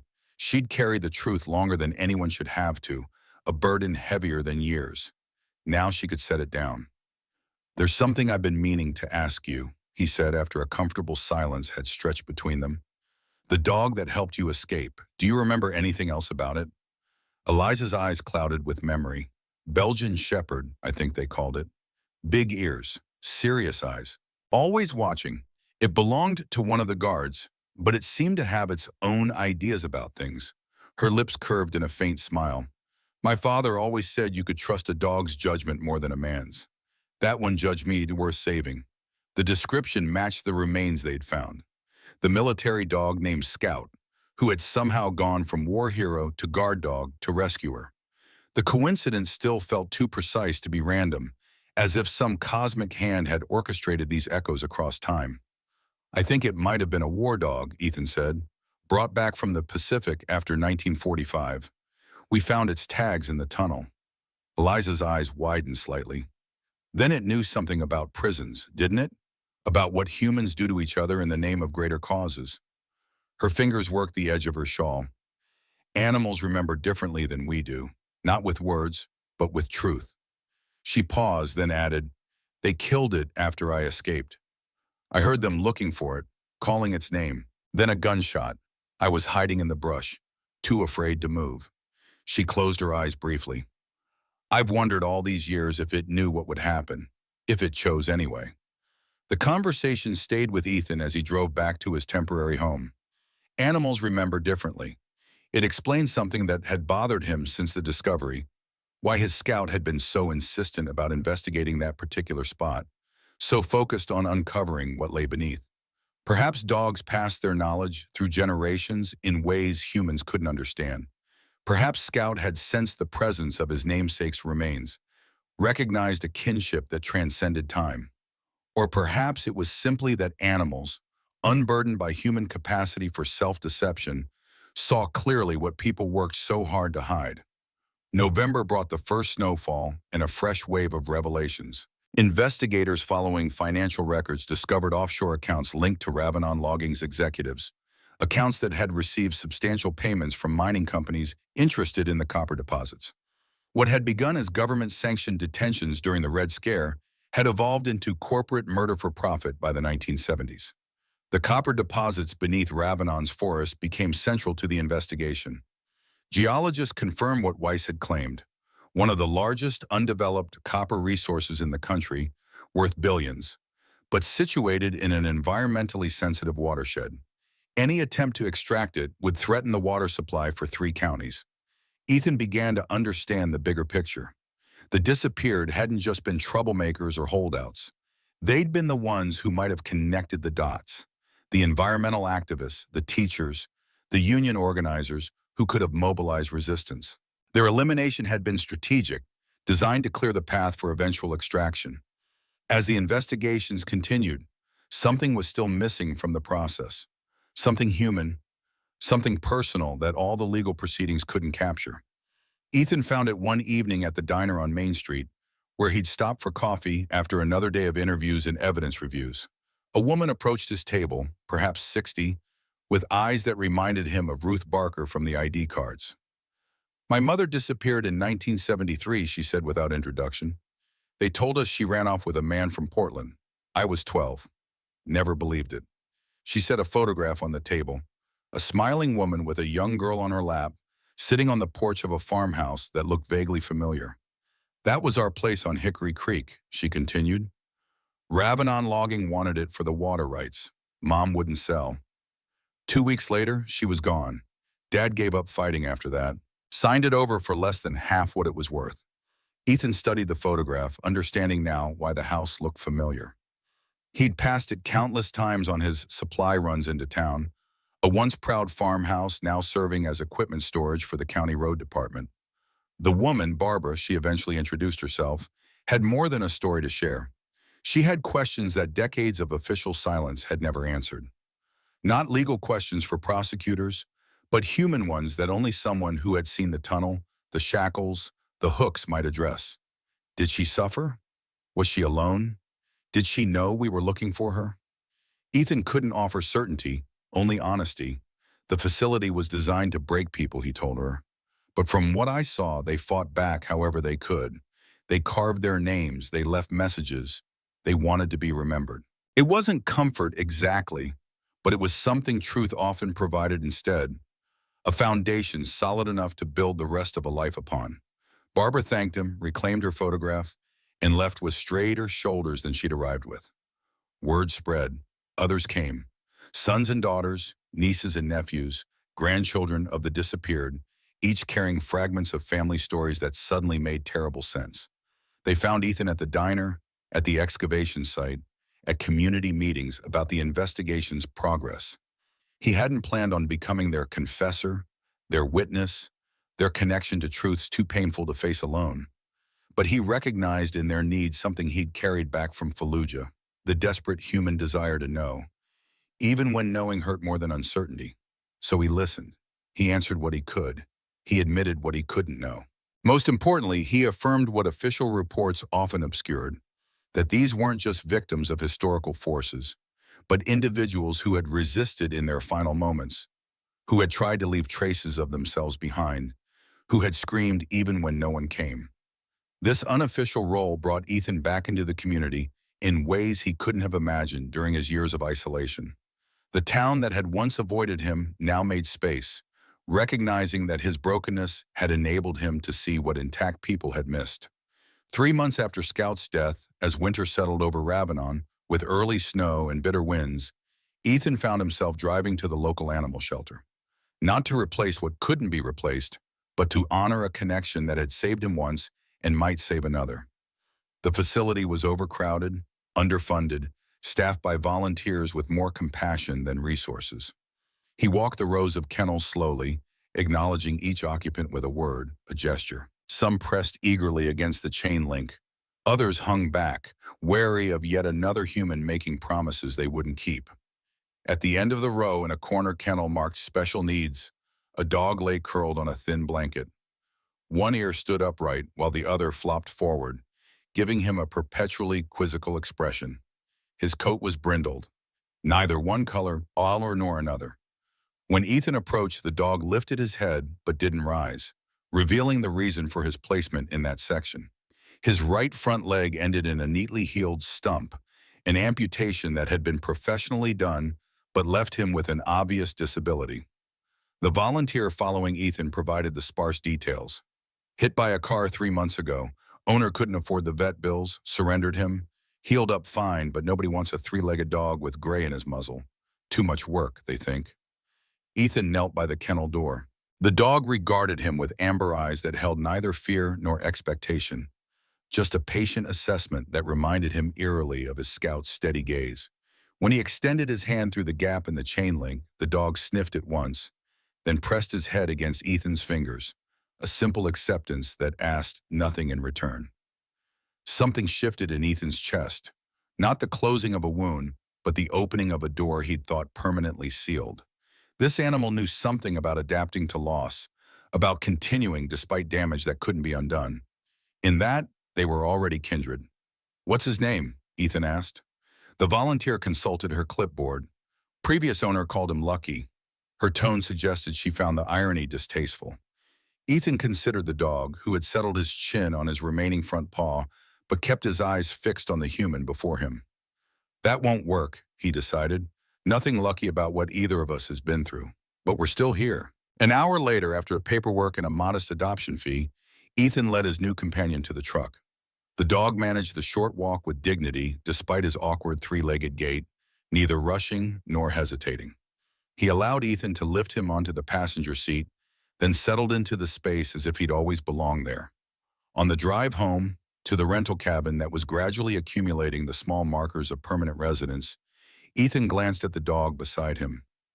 Not a replacement, not a continuation, something new built on the foundation of what had come before. "Witness," he said aloud. The dog's good ear pricked forward at the sound. "That's your name, if you want it." The newly named witness thumped his tail once against the seat, neither accepting nor rejecting the identity offered. Like Ethan himself, he would become whatever his experiences shaped him to be, carrying forward both the damage and the possibility.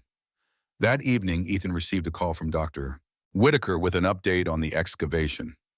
They'd found another set of remains, likely dating to the earliest period of the facility. With them, in a journal kept by one of the guards, detailing daily operations in clinical, bureaucratic language. The final entries described the arrival of a dog, a Belgian Malinois transferred from a military training program decommissioned after the war. The animal was intended to serve as additional security, trained to track escapees and intimidate prisoners. But the journal noted with frustration that the dog refused to behave as expected. Instead of threatening detainees, it sought contact with them. Instead of alerting guards to escape attempts, it sometimes seemed to facilitate them. A final entry declared the animal unsuitable for detention operations and recommended its disposal. The date matched the estimated time of death for the canine remains, the original scout whose collar and medal had survived decades underground, the military dog who had chosen mercy over duty, connection over compliance. "We think that's when they sealed that section of the tunnel," Whitaker explained. "After the dog helped Eliza escape, they couldn't risk more prisoners getting out. So they collapsed that chamber, buried the evidence, including the dog they'd killed for its betrayal, and moved operations deeper into the system."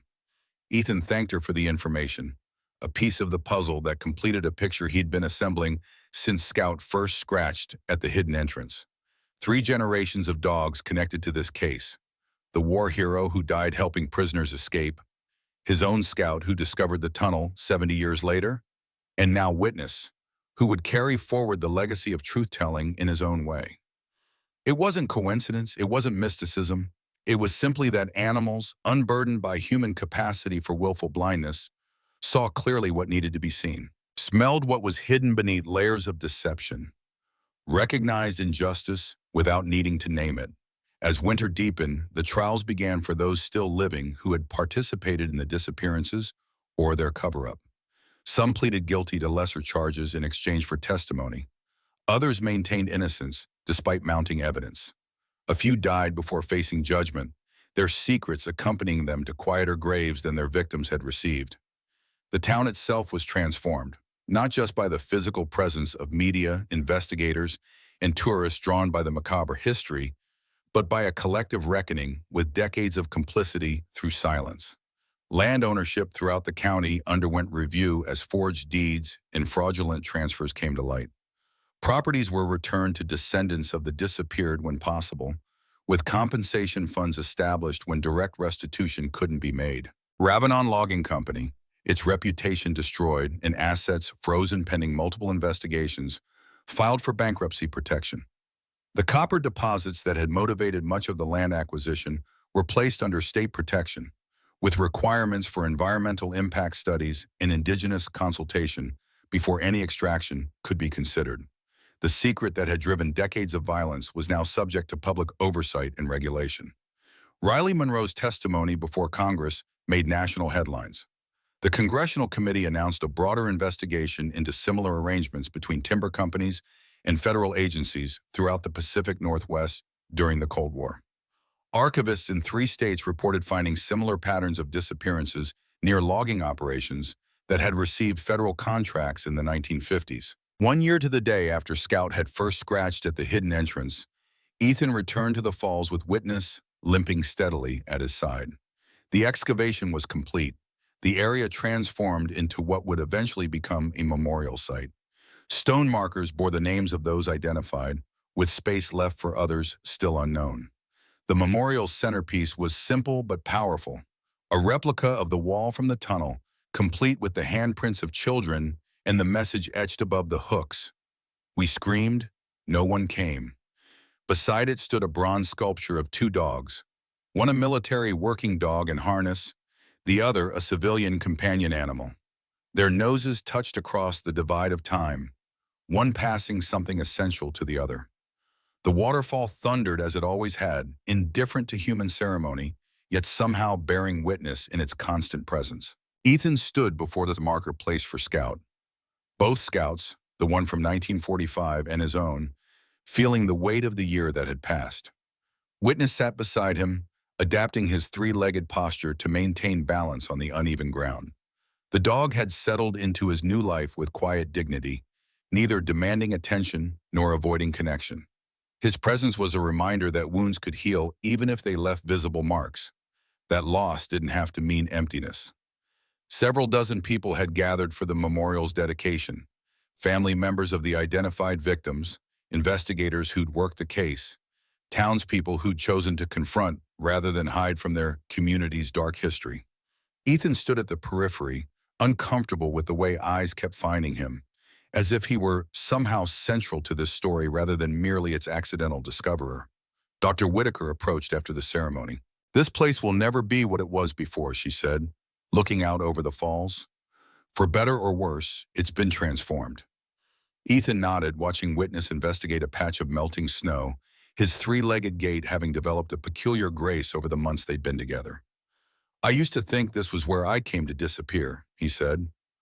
"Turns out it was where I came to be found." There was a new home under construction near his old property, not on the exact site of his burned cabin, which would be incorporated into the memorial grounds, but close enough to still hear the falls. He'd decided to stay in Ravenon, despite everything that had happened, or perhaps because of it. The people who'd once avoided him now nodded when they passed on the street. Not friendship exactly, but recognition, acknowledgement of a shared history, however painful. He'd been offered a position with the County Historical Society, documenting not just what had been uncovered at the falls, but the broader pattern of land seizures and disappearances throughout the region.